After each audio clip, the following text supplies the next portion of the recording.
So this next section is going to talk about filtration, reabsorption, and secretion.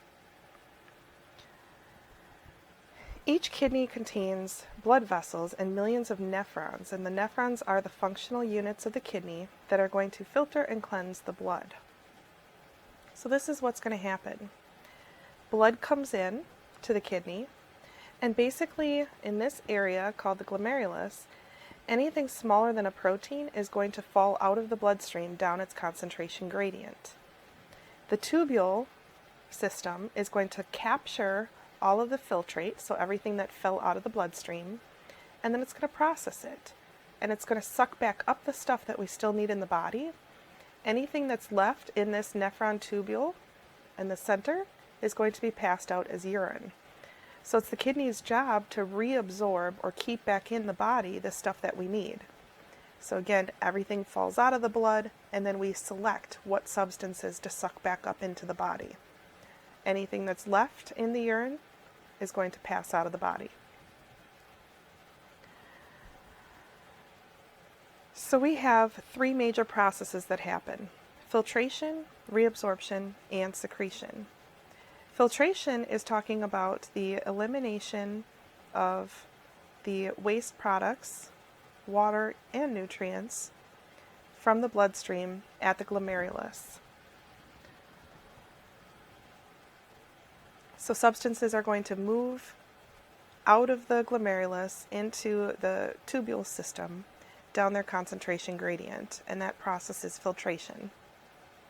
Reabsorption is talking about the movement of nutrients from the center of the tubule, or the lumen of the tubule, back into the bloodstream. Now we call it reabsorption instead of just absorption because absorption happens in your digestive tract. You're going to absorb nutrients from your diet. But in the kidneys, we reabsorb the nutrients that have already been absorbed once by digestion.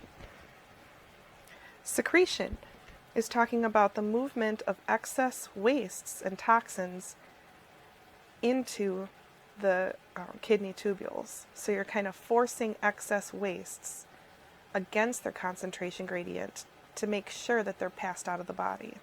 And here you can see these processes defined on the left.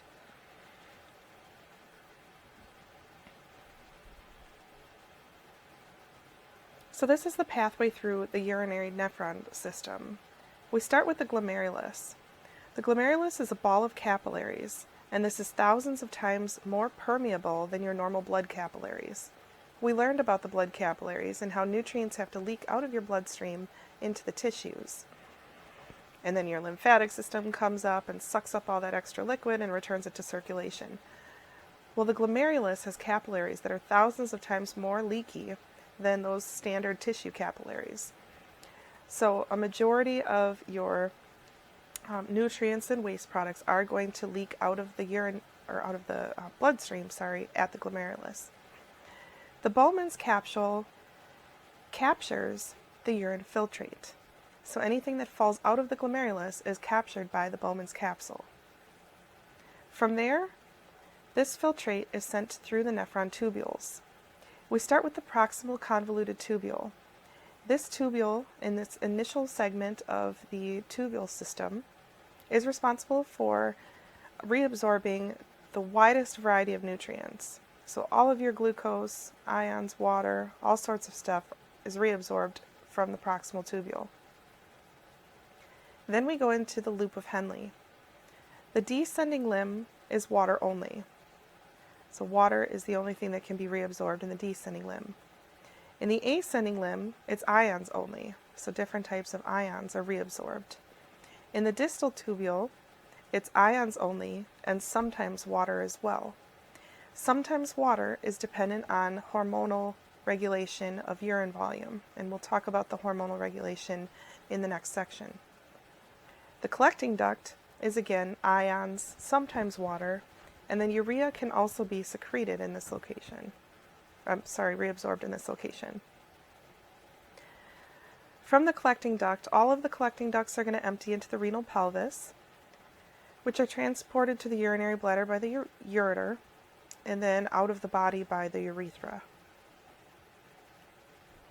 So this is a picture of the glomerulus, and you can see all the capillaries and how they're leaky. Everything that falls out of the glomerulus is captured by the Bowman's capsule. GFR. GFR stands for the glomerular filtration rate. So how good of a job is our glomerulus doing at filtering out substances from the blood? And we measure our GFR in accordance with creatinine clearance. So creatine and creatinine are similar compounds. Creatine is made in the liver, kidneys, and pancreas, and creatine phosphate spontaneously and irreversibly convert to creatinine. So they're kind of precursors to creatinine. We can measure creatinine. We can measure it in the blood and in the urine. The amount of creatinine produced each day depends on muscle mass, body weight, and a whole bunch of other factors, but we can get a gauge of how well our glomerulus is doing at filtering stuff through the urinary system by measuring this. So you may hear the creatinine clearance test. That has to do with your glomerular filtration rate, or the rate that your glomerulus is functioning at. And it's a decent gauge of kidney function. So here you can see where these processes of filtration, reabsorption, and secretion occur. So filtration is only going to happen across the glomerulus, so that's where the substances leak out of the bloodstream. The Bowman's capsule is going to capture them, and then you have reabsorption happen basically the entire length of the tubule system. And then secretion happens in key locations. You can secrete excess wastes into the urine in multiple locations.